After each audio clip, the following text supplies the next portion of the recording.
ఈ ట్యాబ్లెట్ పేరు తెలియని వాళ్ళు ఉంటారు. ట్యాబ్లెట్ అనే పిలవడం రాని వారు కూడా ఈ ట్యాబ్లెట్ పేరు చెప్తారు.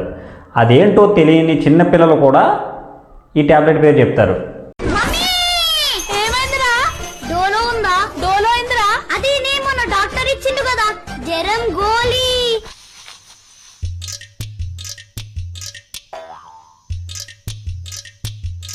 అదేంటో అనుకుంటున్నారా?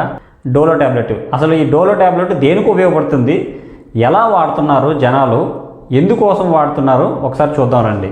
కరోనా తర్వాత దీని పేరు బాగా మారుమ్రోగిపోయింది. ముసలి వాళ్ళ దగ్గర నుంచి చిన్న పిల్లల వరకు ప్రతి వారి నోట డోలో ట్యాబ్లెట్. అది డోలో అంటే ట్యాబ్లెట్ పేరు కాదు. డోలో అనేది బ్రాండ్ నేమ్, కంపెనీ యొక్క బ్రాండ్ నేము. అందులో ఉండే డ్రగ్ పారాసిటమాల్. పారాసిటమాల్ అనేది చాలా అద్భుతమైన ఔషధం, చాలా మంచి డ్రగ్. అది సర్వరోగ నివారణ లాంటిది. ప్రతి దానికి ఉపయోగపడుతుంది. తలపోటు తగ్గించడానికి ఉపయోగపడుతుంది, ఒళ్ళు నొప్పులు తగ్గించడానికి ఉపయోగపడుతుంది, జ్వరం తగ్గించడానికి ఉపయోగపడుతుంది, బాడీ టెంపరేచర్ని కంట్రోల్ చేయడానికి ఉపయోగపడుతుంది. అయితే ఇది ప్రతి ఒక్కరూ వాడచ్చు, కానీ వయసుకు తగ్గ మోతాదు మాత్రమే వాడాలి. అనవసరంగా వాడితే దీని నుంచి సైడ్ ఎఫెక్ట్లు కూడా వస్తాయి. ఎక్కువ మోతాదులో వాడకూడదు. ఇప్పుడు చెప్తున్నారు, ముందే చెప్పాలి కదా. వయసుని బట్టి, ఆ మనిషి యొక్క బాడీని బట్టి, బాడీ వెయిట్ని బట్టి, ఏజ్ని బట్టి ఈ ట్యాబ్లెట్ ఎంత మోతాదు వాడాలి. సో అది తెలుసుకోకుండా అలా వాడొద్దు. Thank you.